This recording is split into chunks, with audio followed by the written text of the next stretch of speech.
Back. How is Hello. everybody feeling? Good, good. Feeling better. Definitely better. I'm here. I So that showed up. that says something, right? That's the start. Yeah. Yep.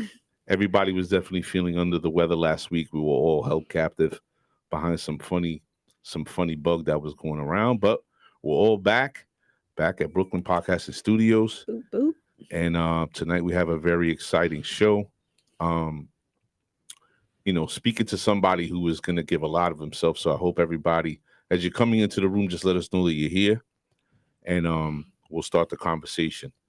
But as always, before we do, I just want to make one quick announcement. Um, if you were injured in a motor vehicle construction or slip and fall, you want a tough and a no nonsense kind of I can't share this. uh, Sorry. hit the mute button. Sorry. Let me rewind that. You were hurt in a motor vehicle construction or slip and fall. You need a tough lawyer who knows what his way around the courtroom to get you the largest sum of reward that you seek. And that is our guy, attorney Craig Rossick. You can call him at, I lost his number. Come on, Craig. 212-953-1818. Again, that is attorney Craig Rossick at 212-953-1818. Si habla español. And there's Russian too, Sal? Baruski. Baruski, there we go. So yeah, give Craig Rossick a call if you need an attorney that's going to get you that bread that you deserve. Mm-hmm, mm-hmm. So, everybody's feeling better, of course. Yep. Shout out to our live audience. How was your day today? Good. I worked. I worked. Sold some books. There you go. I think it's more of the sense of, again, I can't point it out no more. I was corrected about that, but you're looking glowingly refreshed. I did a Naruto run here, so Okay. good on me. Wonderful. So tonight is all about, we're talking about addiction, and we have a great guest that's coming in tonight. And speaking of which, Celi, do you mind introducing our next guest? No problem. I'm addicted to candy. How do you guys do for Halloween? You guys do anything? Nothing. Usually Elijah goes out anyway. He don't care. I just had one person come to the house, like rang. That was it. We didn't have any. Yeah. That, Not the same. we noticed that too where we lived. I thought we would because the house and it's more like populated. I spent my weekend in Salem, Boston. Mm-hmm. It was pretty cool. Don't go there for Halloween. It's the worst. Why is that? It's really, really cool. It's really, really packed. It's just so many people. There was lines to do everything. People suck. And people are awful. So, and then when I got home, there was maybe like 2 rings on the doorbell. Really? 2 rings. Man, Yeah. that fentanyl, they're not chancing it. That's a lot of people talking about that. Yeah, we'll see. Maybe we'll get into that. Yeah. So, without further ado, let's introduce the guest, Mr. Mike Fury. Hi. Wait, there he goes. What's up, Mike? guys? How you doing? All right. Sunshine. What's up? What's up, Celi? What up, my man? It's been a long time, bro. It's been a long time, man. How's everything going with you guys? Good. Great to have you on the show. All Thank good, you, brother. Thanks for taking coming. the time. Yeah. Thank you. We really appreciate this. Of course. We understand that, not many people are going to understand having an open dialogue when it comes to addiction. So we definitely appreciate your ability to join us tonight. Mm-hmm. And hopefully people are going to take away a lot from this conversation. Because we all, in some way, shape, or form, either know somebody or somebody in our family. This hits home for, I think, all of us, right? For everyone, for sure. Yeah. So, again, thank you for coming on tonight and giving us your time. Yeah, no, it's my pleasure. So, Mike, you're from Brooklyn, correct? Yeah, born and raised Brooklyn, New York, man. And where about? Bensonhurst? Yeah, Bensonhurst, born and then pretty much, nomadic throughout Brooklyn, growing up and things like that. Ah, okay. So where does it all begin for you? Like, is this something that starts in the neighborhood with you? Is it something that over time being around certain friends? Like, where does this all begin for you? So I'm a little backdrop family. So mom and dad were heroin addicts. Mom and dad both passed away from AIDS. My mother this last Thanksgiving, so her 1 year anniversary will be the 25th of this month. My father's anniversary of his death will be the 13th of this month. And it's exciting because tomorrow I actually be 1 year drug free for me as well. So a lot of life and death in this month for me.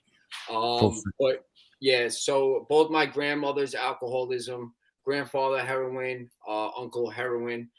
See, addiction, what I've learned through this process, it's a mental illness, right? There's many forms of dependency when it comes to addiction. I think the stigma with addiction is that it's just a drug and alcohol thing, when it could be codependency, gambling, so many things. For me, my addiction started way before I actually picked up the drug. I lost my identity, and the drugs allowed me to create something in my life that was an illusion. I lost my identity because growing up, my father was on methadone. I had great parents. I think sometimes we hear things about addicts, and we get this, certain, stigma associated. My parents were good people. They just made some bad choices, and the fact that I come from a family tree of it made me think it was my destiny that I was going to be a drug addict. By the grace of God, my perspective changed, and they allowed me the legacy to create, change the course of my family history. So I'm taking on that responsibility. But because I didn't get validation as a kid, I seeked it from the outside. And when you seek validation from the outside, you have to become whatever it is you think people are going to see you have value. Because I seen value in everyone else but myself. So if I seen somebody liked you about something, I would manipulate and lie and become whatever it was I thought somebody would like me. So for a long time, my identity was attached to things outside myself: a car, a girl, apartment, whatever the case may be. When you have your identity attached to things outside of yourself, you have no identity. So I was always fighting the man in the mirror and the man within. And the drugs allowed me to create this illusion of an ego that, I'm saying, as long as you thought something about me was true, even though it wasn't, but I thought you liked it, I was okay with it. So basically it started way before the drugs. I didn't start things. I didn't finish them. I ran things into the ground. The drug was just my form of coping with whatever it was I was going through as a child. So basically, Mike, it's like you were clout chasing before clout chasing was a thing, right? Like you want to be welcomed, right? Mike, did you ever have the conversation with your dad of like, where did it start? Like, how did he get addicted? Like, you ever had that conversation with him? So I remember getting locked up around 19, right? And I actually robbed a family member of a family member's house in Long Island. I remember getting locked up, and I called my father picking me up from the jail. I was in Long Island, Riverhead, which is not a fun place to be locked up. But and I remember him trying to have this conversation with me, and I think it was about 18 and 19, and I didn't want to hear it. And that must have killed him, because I know he's seen me walking in similar footsteps. But if you're an addict, you also understand you can't save somebody unless they want to be saved. So I feel so sorry that I put my father in a position where he had to be like, all right, you're going to have to go figure this shit out yourself. And I didn't allow him to help me. So the conversation was tried to be started, but you can't prevent an addict from making their mistakes. You can only sit with them when they make those mistakes, and sit with them until they're able to make better mistakes, and then stand with them and then walk with them. Tough love don't work for us. We're already tough on ourselves. You can't force this on us either, because then we're not going to keep it. It has to be for us. So it's really unfortunate. And then I pray to him all the time, and I say sorry to him all the time that I didn't allow him the opportunity to help me. Wow. So do you think that what I'm gathering from what you've said so far regarding your parents is that am I right to assume that they were functioning addicts? Yeah, I mean, yeah, I had Christmases, I had Thanksgivings, I got to witness true love. I've never seen my parents fight, not one day. And when my father passed the HIV to my mother didn't leave him. My parents loved each other. You know what I'm saying? And it's the same love that I world today, that unconditional love. So, but yeah, it's unfortunate though. Yeah. Wow. I think that's one of the biggest stigmas for people or misunderstandings. And then you could correct me if I'm wrong. There's a lot of people that are functioning addicts, right? And then there's a lot of people that go through that, what they call rock bottom, when you're out there. And I think that people on the outside or who are outside of you don't understand that, you know, you could be a friend or you could be a family member. And sometimes you don't lose the empathy or the love that you have for that person because you still see the person as you know them outside of their addiction. So it makes it really hard for others to understand, like, why do you keep putting yourself in a position to get hurt? You know this person's going to rob you. You know they're going to do you dirty. You know they're going to do this. They're an addict, and they just can't help themselves. And I think that's something worth explaining. Like, listening to you talk about your parents, you know, you would think as a child that you were traumatized from their addiction, but it doesn't come across that way. No, definitely not. And the rock bottom thing is actually the best place for an addict to be. What I've learned through this process, a functioning addict, that is their rock bottom, because they don't understand that they're still in that denial phase. Well, look, if I would see, you got this stigma amongst the recovery community and the addict community, where if you're going to work every day and you're doing things that society, quote unquote, tells you that you're doing okay, you're not an addict. Like, an addict is only a person that lives underneath the bridge that's homeless. No, it's not true. Being a functioning addict, in my opinion, you're actually more of a rock bottom than someone that just lost everything. Because a person that just lost everything, at least they have some kind of desperation that's starting to form, and the desperation will lead to passion. Like, this has to be our last choice. And as long as you're going to work and you're paying your bills, why would you even get your life clean? So I have more empathy for people that think they're functioning addicts than than people that are actually living on the street. So what did your rock bottom look like, if you don't mind me asking? No, listen, I'm an open book. Like, this is the one thing I learned, is the honesty. Like, I don't judge myself no more. You know what I'm saying? My backyard's my front porch. So if you're going to hear something about me, you're going to hear it from me. And then if you want to use it against me, it's all right, kick rocks, because I could care less. I'm telling you. So, like, I have, full disclosure. You guys ask any kind of question, you know what I'm saying? This is going to save somebody or help somebody. My story is just my story, but it's my duty to put it out there. So you guys, full disclosure, ask whatever you got to ask.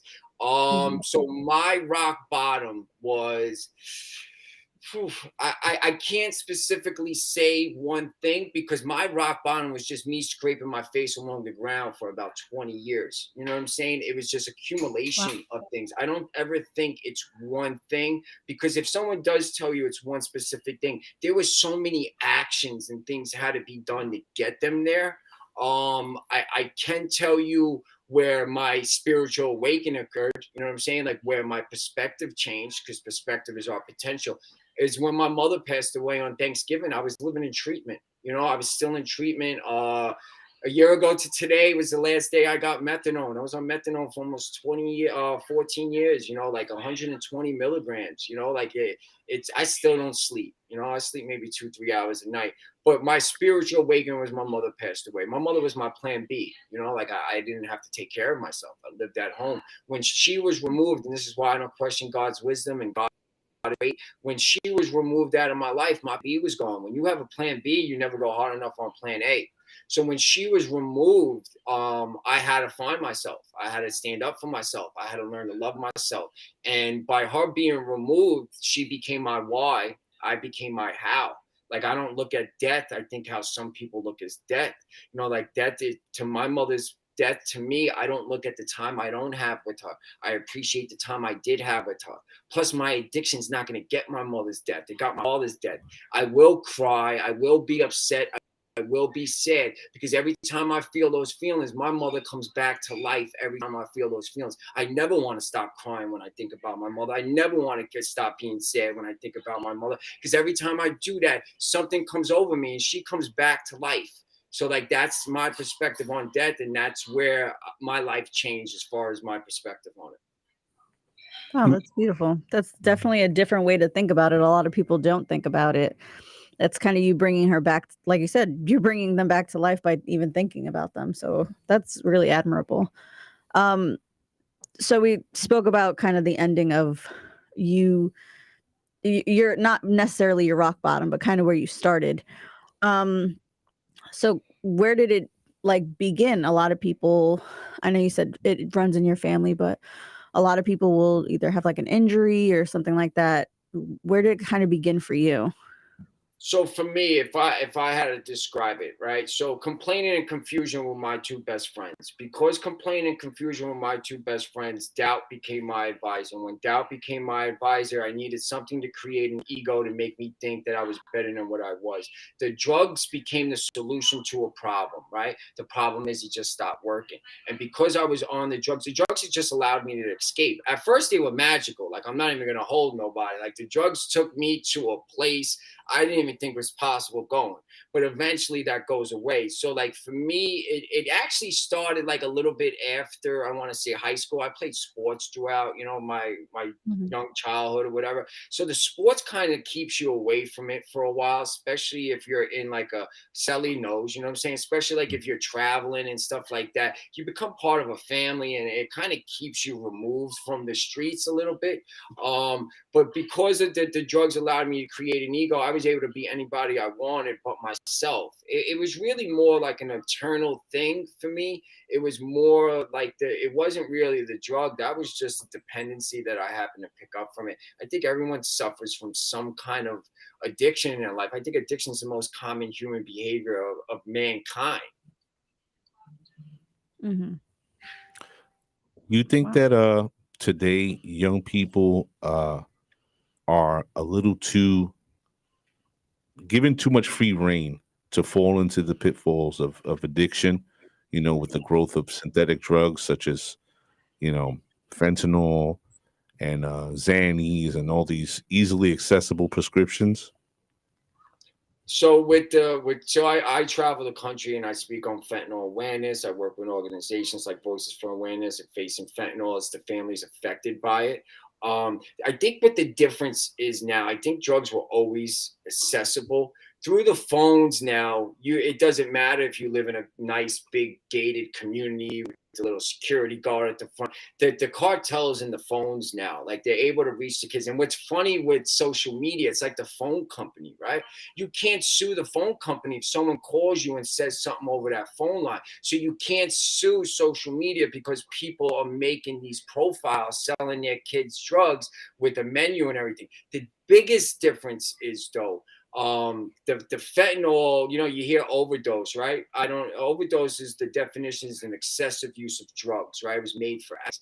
These kids are dying and we call it poisoning because when you do the autopsy of these kids that are dying, it's saying small trace of fentanyl. That's not an excessive use of drugs, right? A small trace of any kind of poison will kill you. The government's real good at the verbiage that they use because if you say overdose, if you're a recreational user or an experimental user, you don't think that's going to happen to you because you think overdose, you think addict automatically. It's that stigma.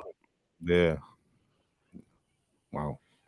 Mike, you said you've been a year out of methadone clinics, right?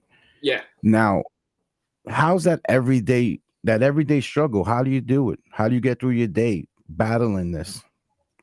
So my self-talk changed. I don't even say struggle because if I say struggle, I'm gonna struggle, right? Self-talk's the program we install into our computers, the brain. My everyday is I get to do this. I don't have to do this. It's not required of me. I get to do this. Every day I wake up, I thank God for waking me up. I ask him for the opportunity to make a life better. I ask him for the opportunity to just make somebody smile. Because the only way I learned to stay clean is by being a service to others. It's the only thing I was able to fill this void that I was trying to fill with drugs and chaos for years. So every day that I wake up, I get to do this, and I know a lot of people, it's tough. If I asked you what came first, the chicken or the egg, you know what I'm saying? I don't think it's to find out what came first. I think it's to show the appreciation of the egg to the chicken and the chicken to the egg. So when I wake up and I'm not having a good day, I understand that I need this to happen in order for a better day to happen. If I wake up in sadness, I understand the sadness is needed in order to balance the scales to know what happiness is. Because if I don't get sad, I'll never know what happiness is. If we were happy all day long, every day, it wouldn't be called happiness. You know, I see the appreciation of things. So when I'm going through some of these days and you know, some of the things are happening that I might not be too happy with, I appreciate it. You know what I'm saying? I need to find the value in anything because everything's happening. It's not, I'm a man of faith. I'm never going to tell anyone to go find God because Christianity is a relationship. It's your personal relationship with God. I do have to tell you, though, he saved my life. But spirituality, if you have a strong spirit, nothing could break you. Spirituality is your relationship with reality. So how I see reality is that God created all of this for me to become a better person. So everything's happening for me and it's not happening to me. So now that I have that perspective that it's happening for me, I find value in every little thing that happens in my life. Everything, one way or another, I'm finding value in it. I just want to add something to that. You know, I often hear people that are dealing with whether it be addiction or some sort of struggle in their life or whatever it may be, and they attribute it to God, right? I think that we all need to understand in some way, shape, or form, no matter what your faith is, that God doesn't save you. You save yourself because we have free will. Mm-hmm. He's giving you the ability to make a choice, right? Yep. But you're going to him humbly and you're looking for strength and understanding and discernment and guidance. But ultimately he leaves it in your hands. So you should always understand that. You know what I'm saying? Like the strength came from you. You made the decision to do this, but he's giving you opportunities and laid things out. You just had to walk the walk, right? Yeah. No, I 100. But we always have the power of choice, right? And because I think I got so addicted to drugs, is because I took my will. The way we explain it in the recovery community, I took my will from God and told him I knew a better way. I don't need you. I'm going to be able to handle this. I now give my will to God, right? I give it to him, and everything that comes to me, good, bad, or indifferent, I pass on to him. And if there's a lesson in it, I'll learn it eventually. So, but you are right. I still got to make the choices. I'm still walking the walk. For me to stay humble, I can never, because I have an ego, I will never be able to say that, you know what I'm saying? I'm the one doing it. He's allowing me the opportunity to make better choices because I'm starting to walk the path for him. And that's just my perspective. You know what I'm saying? That's just what works for me. And that's what's the one thing I think people don't understand with recovery, right? You do this the way you need to do it, that it works for you. NA and AA is not recovery law. Like there's so many other ways to do recovery, but there's such like cult like things that go on in NA and AA. And trust me, I go to the groups. I just don't necessarily do the sponsorship and the steps because that's what works for me is going to groups. But just understand, if you're listening to this or you got a family member listening to this, there's not one set concrete way to recover. We each have to find our own path in it and then just support the person in that path. You can't force recovery on any of us. It won't work. Sure. Yeah. So you sound you talk, you have a lot of affirmations, it sounds like you live by, and things that you have, like the way you talk it sounds like a lot of affirmations. It's pretty cool. And I know that you started a company, you're a motivational speaker, and you started that while you were still going through your own what was the place that you was at, that you were at? I was in a treatment facility called Su Casa. It's in the Lower East Side of Manhattan. So you started your business while you were doing treatment yourself. How did you find the courage to help people when you were still trying to help yourself? So, time served, right? Time served is a jail term. You get time served just by being there. What I realized is I went to numerous treatment facilities. The last time I went in, I went on the mindset because I had to leave my mother. My mother was deteriorating. I know she was going to die while I was in treatment. So I had to get myself together before she left. I couldn't let her leave this world knowing that I was still at that place. So in order to do something in order to have something you never have, you have to do things you've never done. I was a very selfish person my whole life. It was always about me, me, me, me, me. Plus I was like 37 with no money in the bank, no college education.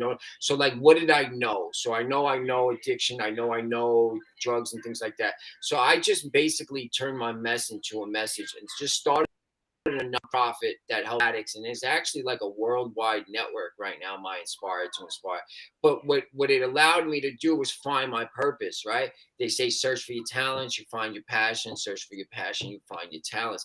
I found a purpose in there because they allowed me to like run these little groups, and when I was running these groups, I started to see that whatever gift God gave me, I used to manipulate people my whole life.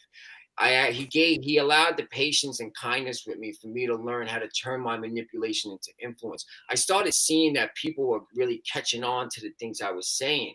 So it was like, all right, like this is what I know. And it just felt right. Like it's, God's time is always the perfect time. And what I'm saying? It was just my time, I think. And it was the time to do that. But it's all I know, and in the recovery community, if you know anyone that's in, so recovery, clean time doesn't actually equal recovery, right? Clean time is just you are absent from the drugs. Recovery is a mindset, a lifestyle, and a way of living. I think a lot of times people get it confused. You know what I'm saying? Clean time meant so much, people wouldn't relapse after 1 year, 5 years, 10 years, 20 years clean. It's a 1 day membership. You got to renew this every day. So when you're actually in recovery, right? And I'm not talking about the absence of drugs. You want to give what you have. You have to give what you have to someone else in order to keep what you have. You know what I'm saying? Because when you give what you have, you give somebody something you learned. That's why the name of my company is Inspire to Inspire. We all have something inside of us that can inspire someone on their journey. And that's our purpose, to inspire someone on their journey so they can inspire somebody else. And that goes on, that ripple effect. And then people then find you. So real recovery, in my opinion, and from what I understand, is when you give everything that you've been through, your personal life experiences, right? HOPE is HOPE. It's helping others, forget the acronym. I'll come back with it, but it's hearing other people's experiences. That's what HOPE stands for. You know what I'm saying? You give people hope through your story. So it's our purpose to tell our stories to people. And that's what just keeps me clean at the end of the day, because I'm always keeping it up front here, what I've been through and what I've been able to get through. Mike, do you have any siblings, any brothers and sisters? So I do. I have an older brother and an older sister. We all have the same mother. My father raised them since a young age. They called my dad, Dad. You know my younger brother, Vincent. You know what I'm saying? So my younger brother and I actually have the same mom and dad. None of them have any drug addiction problems. You know what I'm saying? I'm the only one that, kind of my father's father, my father, me. You know what I'm saying? I guess it's just something there genetically, which they say. I don't know the science behind it, so I really can't speak on it too much. But but they also had a great sibling to show them what your life would turn into if you actually do drugs. Like Vincent had, and I feel bad for Vincent, my younger brother. At first, it was cool to be my younger brother. I was a popular kid. I was good at sports. And then he became the younger brother of a drug addict. So I took his identity away from him when he was growing up, because he had to hear about all the crazy, stupid shit I was doing in the street. But at the same time, he also got to probably the hurt I put on my parents by doing what I did, and being in the home for that. So, I mean, my dad took the hit for me with the methadone. I got off it because I didn't want to die on it like he did. It's just a lot has happened, and where we are today is a beautiful place, though. Nice. I want to share some numbers with you. Okay. And I think this is interesting. Right now, it says almost 21 million Americans have at least one addiction, yet only 10% of them receive treatment.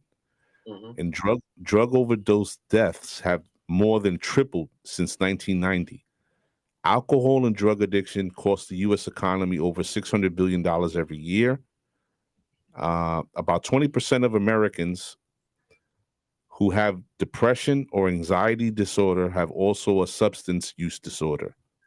More than 90% of people who have an addiction started to drink alcohol or use drugs before they were 18.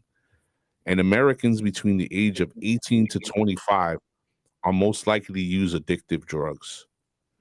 Now, when I listen to those numbers, right? You know, what is our population like? 300 million people in America? 330 million. 330. Okay, a lot. Nice. When you when you listen to those numbers, right? And something you talked about earlier, dealing with government verbiage. I think about you know, what the government's involvement in the drug trade actually is, right? And how the public doesn't understand that the drug trade is big business for this country, right? Having drugs in the US is big business. Yes, So, you know, we know that Chicago is like a launching pad for drugs in the US, somewhat like New York is to a degree, and California. These are like hubs, right? So how what is your perspective on, you know, looking at the institutions and how they don't really deal with the drug problem, but they love to throw people in jail for drugs, whether it be dealing or using or whatever it may be? Yeah, so I mean, without drugs, our economy would collapse. You know, there's just way too much money in the treatment facilities. There's way too much money taking taxpaying dollars for people.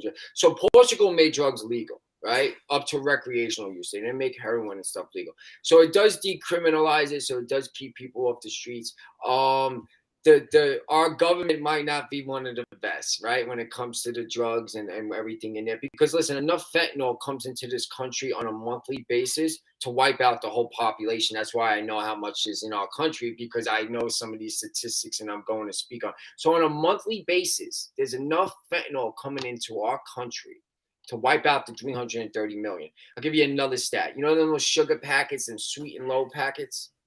There's enough fentanyl in one of those packets compared to kill 500 people.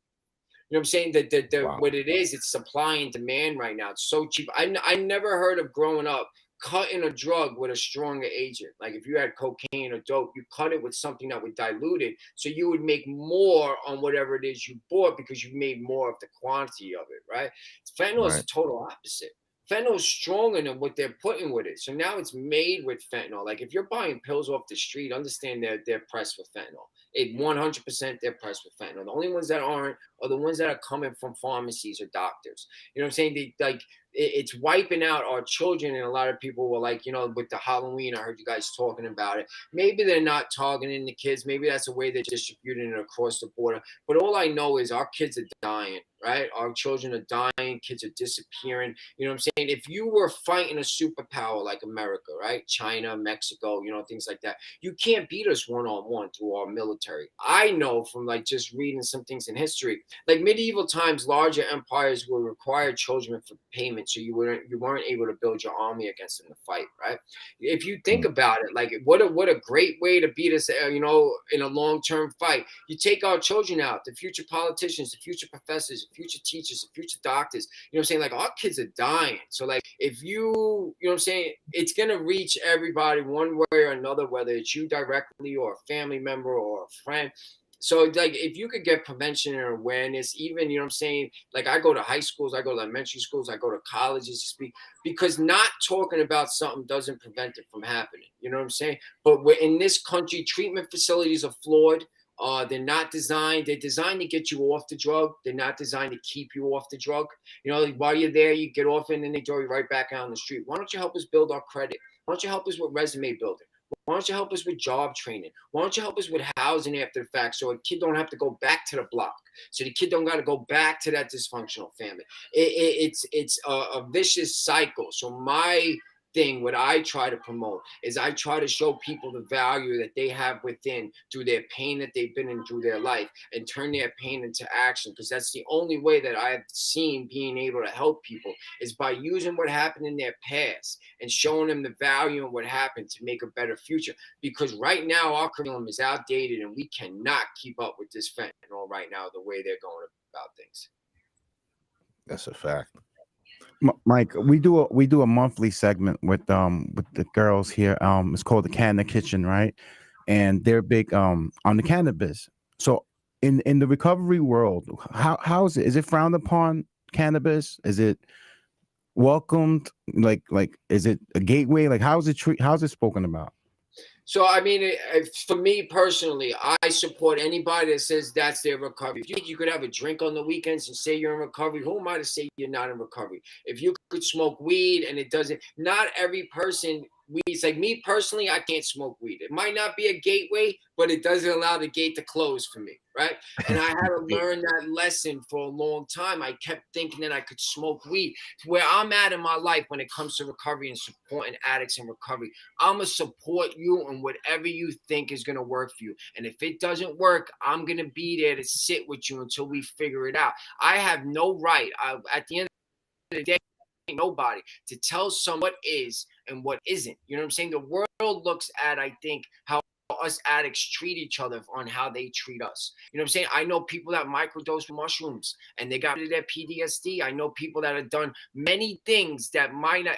Total abstinence from drugs, in my opinion, is not recovery because the drugs are not the problem. We're the problem. Our processing, the way we analyze, the way we look at things, we're the problem. So we're also the solution. Like I was saying earlier, you can't tell someone not to do something. Like somebody has to go through their process. The best we could do is have the empathy and sit there with them until they're ready to stand. And then when they're ready to stand, you walk with them because sympathy is us trying to fix each other. You know what I'm saying? Like we always want to fix things in the world. You know what I'm saying? That's not our place. I don't think that's our place to fix each other because at the end of the day, I don't even think I'm broken. You know what I'm saying? That word broken, I don't like it. Remember, I talked about self-talk. Broken implies that I could be fixed. I'm not a car. You can't take me to an auto body shop and get me fixed. The things that I'm dealing with, right? I need healing, right? I have PTSD. I have trauma. I need healing. Healing is a journey. You telling me I'm broken, I'm going to think I could be fixed. That's a destination that thinks like, all right, if I do this, I'll be better. If I have this in my life, I'll be living better.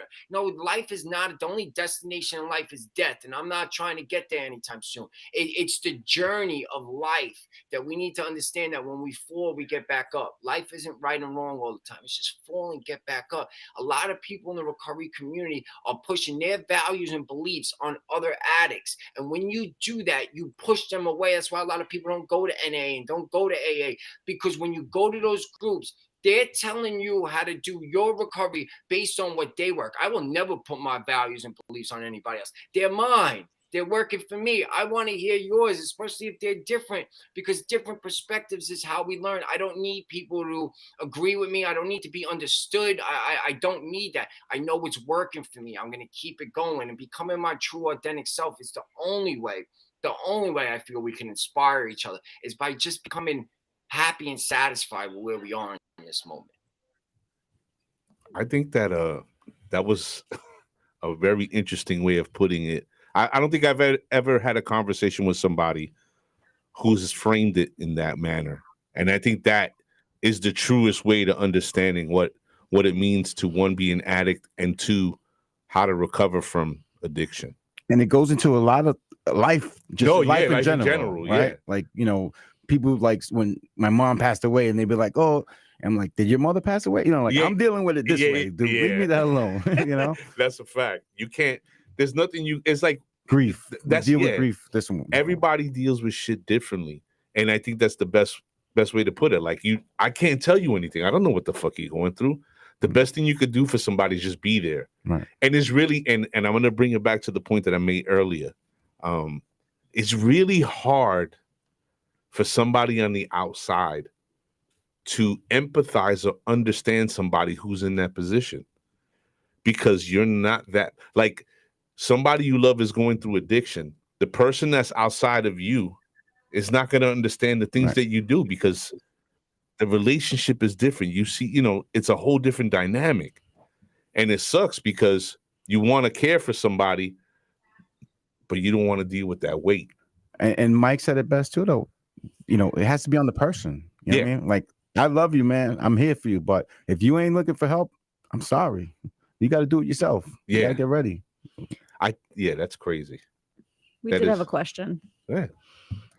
So we had a viewer, Joshua asks, did you go through any 12-step programs and what did you think of them? You gave us a little bit about it, but can you speak more on that? Yeah, so the 12-step programs, remember I got back to Ali, is needed for longevity in this.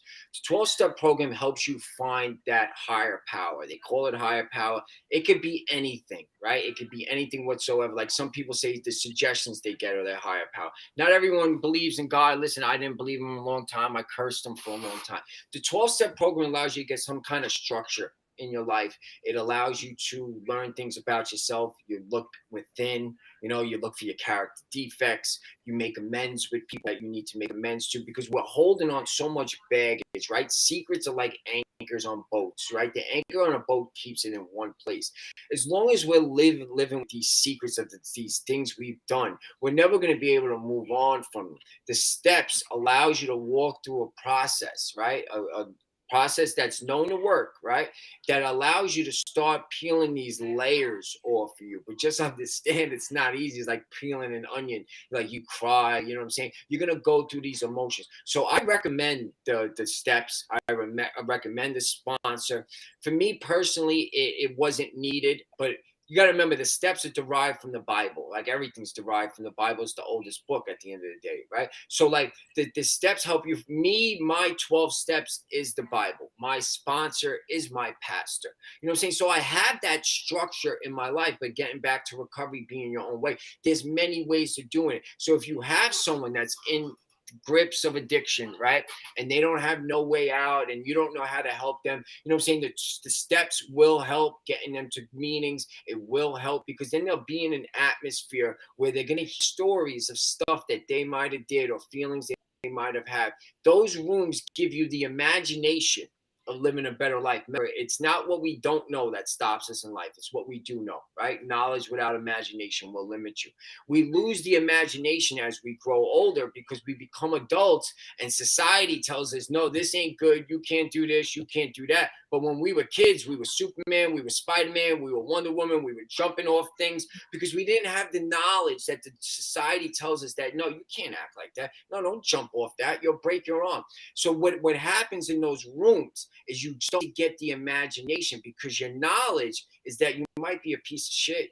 Your knowledge might be that you're worthless. Your knowledge might be like, I'm too old to do this. You know what I'm saying? But when you get in those rooms, you hear someone at 45 get clean and you're at 25 and you're like, oh, wait. You know what I'm saying? Like, he's 45 and he just got clean.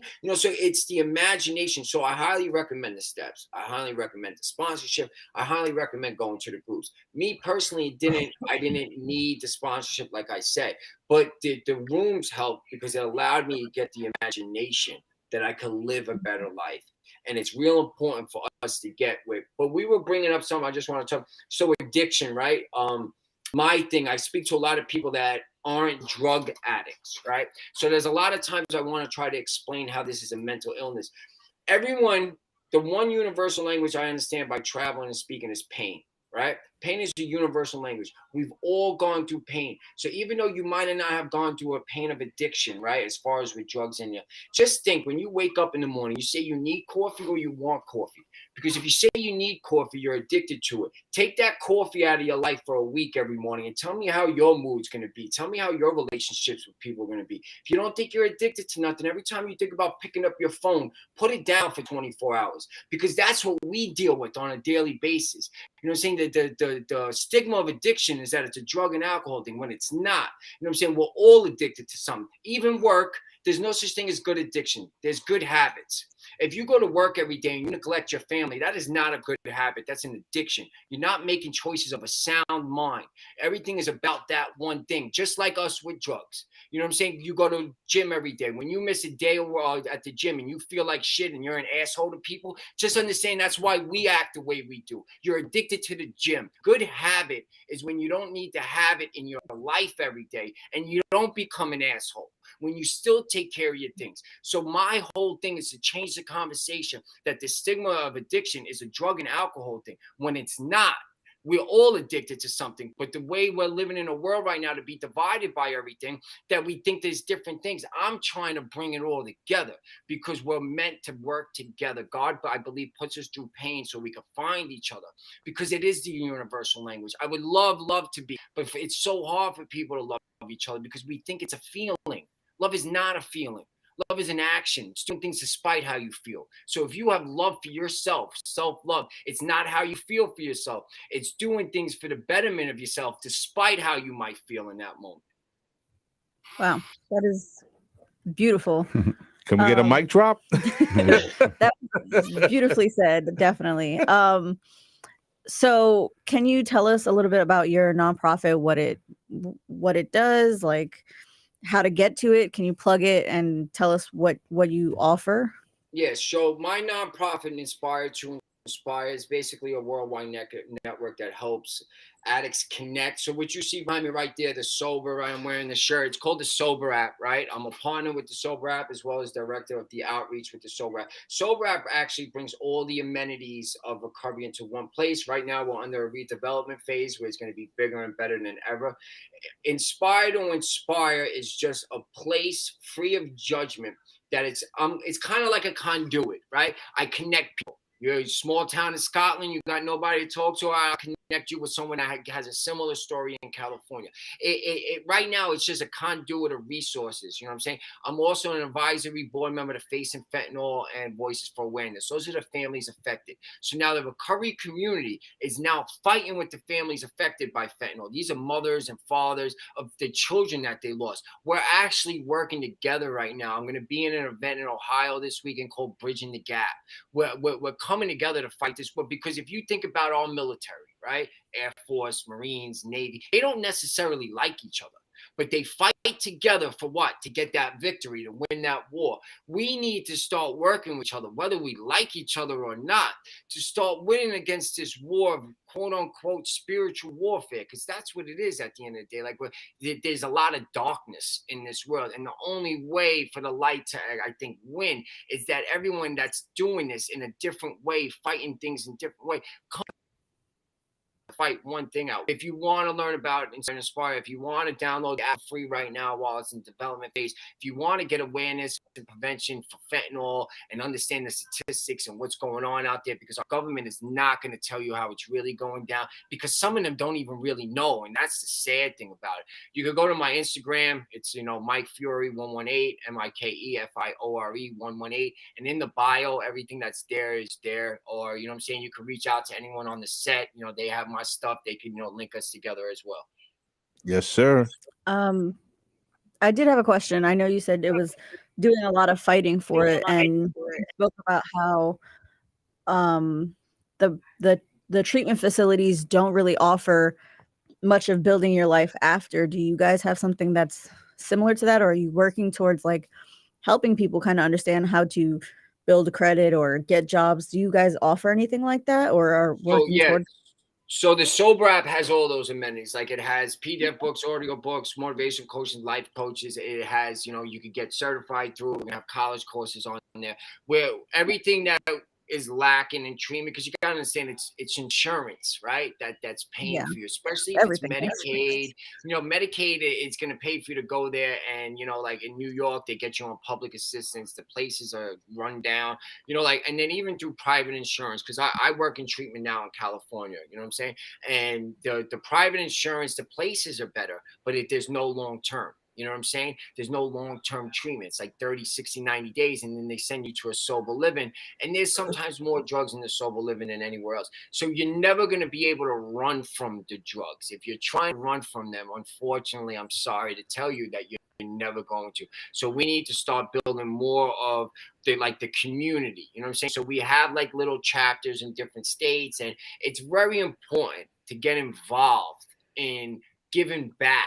Right? What I've learned by helping those less fortunate than me, it gave me humility. It also made my problems become assets. Imagine that. Imagine your problems being assets. And what I mean is my problems become assets because you think you have problems until you actually meet people with some real problems. You know what I'm saying? Yeah. So now I'm grateful.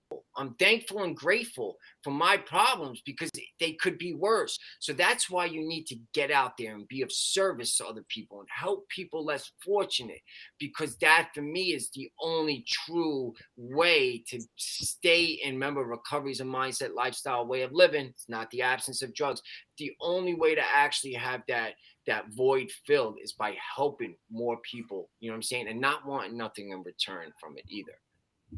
Mike, you mentioned California. How was Dr. Phil? How was meeting Dr. Phil? How did that go? So Dr. Phil is a cool thing, and I was the only addict on the panel speaking about fentanyl awareness and prevention. You know, the DEA were there, and a couple politicians, a couple other people, and it was a cool experience. Was I surprised? I don't mean to sound cocky. No, I wasn't surprised, because I'm putting all this work into myself. And a lot of people was like, "How was it meeting Dr. Phil?" I mean, I'm from Brooklyn. Ask Dr. Phil how it was to meet me. You know what I'm saying? Like, you know, like I'm never too lost by the moment, because I live in the moment, right? Like, I really don't get too big on the moment. I don't get too high on my mountains, because if you get too high on your mountains, remember, life is going to balance itself out. I don't want to go too deep to the depths of the valley, so then it would take too much just to equal out. So I'm always like this. But listen, it was cool. The dressing room, you know, they rehearse with you in the dressing room. Don't say this, don't say that, don't correct Dr. Phil. I'm like, yo. So everything they wanted me to talk about, I kind of didn't, because I wasn't there to speak about. They wanted me to really talk about my drug dealing days. So me being like a kid from the street, from New York, I wanted to get there and let them understand the value of the addict in this war on drugs. Because if we're not picking up the drugs, if we're not selling the drugs, if we're not robbing the drugs, and we're not using the drugs, we don't need to shut down no borders. They could have mountains of fentanyl out here. If the addicts ain't the ones that are pushing it and using it, there's no demand. It has no value at the end of the day. So that was my message to put out there on national television. They put it in 2 parts. So like, you could see me in the first part. I'm supposed to be adding the second part, but if I'm going to be honest with y'all, I don't even think they're going to put my segment out there, because, excuse the language, I give a fuck about it, Dr. Phil. I could give 2 shits about money. You know what I'm saying? Like, I'm not here for that. I'm here. I will not change my vision. I will not sell out at the end of the day. You know what I'm saying? What I'm doing feels passionate. You know what I'm saying? Like, you could tell in the way I speak. And like, this is living inside of me. Like, this fire in me is because I'm living a purpose. I will not mess with what God has given me, right? So like, at the end of the day, it was cool. It was, you know, it was a good way to show, you know, a lot of people that are walking this with me, like, just look what you could accomplish if you just put a little bit of effort into yourself. But it was dope. You know, I'm not gonna lie, it was a cool experience. But you know, the next day, I had to renew my membership. So you know, it really didn't. Mike, you know, you could walk around Red Hook Projects. Dr. Phil can't. Just let him know yes, that. this is true. I'm allowed to walk around those blocks, man. Not many people are allowed to out there like that. I miss Red Hook, man. Stand up, Red Hook. Love Brooklyn, man. Speaking of which, I want to give a salute to 2 places. First to Sukasa from helping you with yours, and if you know, you know. Shout out to Samaritan Village. Samaritan Village has been responsible for helping a lot of people with addiction and adjusting and acclimating and getting back into society. But I want to ask you this, Mike, because we're running out of time, and this is something that I wanted to get out for people to understand. And this is going to be a little more personal. Being an addict in that moment, I know that, and I've experienced this myself, you know, you hurt the people that are close to you, right? Have you been able to like make amends with maybe somebody that you hurt, like on some really, you know, because addiction is a powerful thing. You know, sometimes you can really do some down low shit to somebody that you really love. And it's not necessarily that you're really out to hurt them. It's just you're in the throes of addiction. Yeah, so I mean, just before I answer it real quick, I hurt people because I was hurting and I didn't want to hurt alone. So I was hurting you because I wanted to comfort. Like, I really didn't want to hurt you. You know what I'm saying? But as far as making amends, right? A lot of the people I need to make amends with aren't even here no more. So what I is my life is a living amends, right? Every person I meet in my life now gets the best version of me, because I can't make amends with a lot of the stuff that I did. I can't make direct amends with people. Some of my family members, but it takes so much time, because you know how many times we get clean and we say our sorries and we do that and then we relapse and we keep doing it over and over again. The best healer of anything is time, right? So some people are just going to need time, and some people won't come back, you know, but if you're making the amends, so please don't be doing it because you want to hear them say it was hey, or you want them to hear them say that you could be back in your life. If you're making that amends with somebody, it has to be because you're so sorry that you need to release it for yourself. And however they take it, they're going to take it. Their reaction cannot determine whether or not you feel good about making those amends. Make the amends so you can release it, but don't make amends that might put you in harm's way too at the same time. Those amends, make it a living amends, and give this world the best version of yourself, and make a life matter, because every person I meet now, I make their life matter because I ruined so many in the past. Wow. Before we wrap it up, can you just plug your Instagram and your TikTok just one more time, because you are very inspirational in the way you speak, and I'm sure people who aren't even dealing with that would love to hear you speak. Yeah, sure. Is there a way for me to like type it? Because all I see is but my Instagram is Mike MikeFiore 118. On TikTok, it's Inspire, the number 2, Inspire _ all one word. And one of the many things I've been blessed with is my network now. It's not just addicts no more, because like Celi said, it's like it's life, right? Mm-hmm. We all recover in life. So I don't really focus on the drugs and the drink no more, because it's not the issue. I found out what the issue was. It was my perspective. That's the only thing you need to change in your life, is how you see things. And once you're able to change how you see things, you'll see value. And all of this is happening around you. It's not something that's preventing you. It's actually helping you to become a better person, or help somebody else along on their journey. Beautifully said. Beautifully said. Ladies and gentlemen, if you're just joining the show, you're shit out of luck. We want to definitely give a special thanks to our guest, Mr. Mike Fiore, for coming here and speaking so candidly about his experience, his addiction, and everything that he's dealt with up until this moment. We also want to say congratulations to him founding his non-for-profit and being very motivated to help those and understanding those that are, you know, on the path that he once was. And we also want to encourage anybody out there who's dealing with addiction. If you're dealing with addiction, man, there's people out there that understand and will help you willingly. And Mike is one of those people. And the first step to getting better with yourself is to just admit that you got a problem. You know, have some humility, have some, you know, humble yourself and get the help that you need. It costs nothing, right, Mike? 100%. The only cure for this is to talk about it. But I do want to thank you guys for the opportunity and your platform. You're giving people a voice to put their story out there, and people sometimes just hear someone going through something similar. I hope it. And how I usually like to close some of these things out, there's a quote by Oscar Wilde that I live by these days. It's be yourself. Everyone else is taken, right? The things that you do doesn't make you who you are. You know what I'm saying? Who you are should make you what you do. So what we did and who we are 2 different things. Do not let your past define you.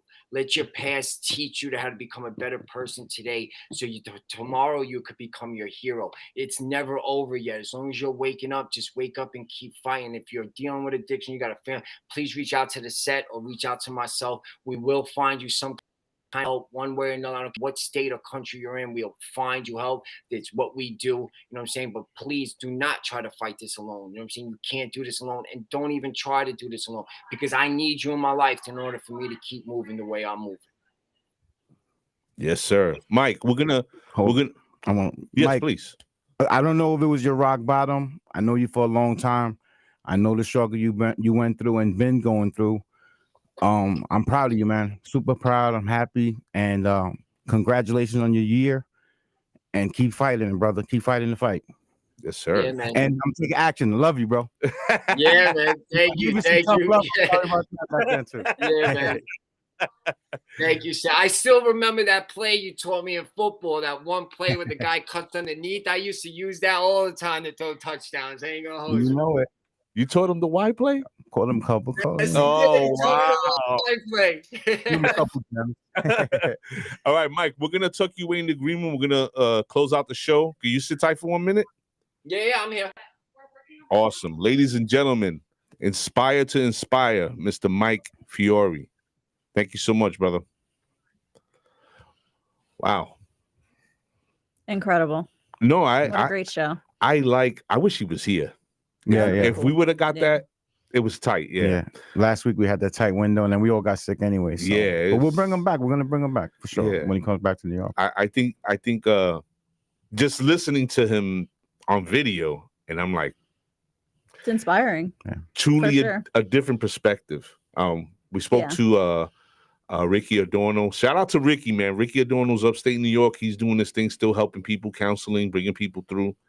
And Mark David Valentin, and hearing those stories, they gave like really like grimy stories of their addiction. And I think what Mike offered up was a more like, I'm out of that area, and these are the things that I'm doing to move forward. Was something new. I never heard like Just a different path. Yeah. We heard a different path, which is beautiful. He sounds like what's that guy that Tony Robbins? He's like the Tony Robbins of addiction. Like, but Tony Robbins is trash. Sorry. He's a trash person. All right. My bad. Shoot that down. He's the Colonel Sanders of He's the Mike. He's the Mike. He's the Mike doing his Fiore thing. of addiction, man. His perspective is crazy. He's got crazy flavor. I would really like to sit down with him like face to face and have the sure. conversations. Yeah, that was great. Thank you for everybody showing up to the room, man. Again, if you're having an issue with addiction, please reach out to Mike, reach out to us or whatever, but just take that first step, man. People love you in the world and you need to be here for them. So I guess that's it. We're good. We'll see everybody next week. See you next week. All right, people, we out of here.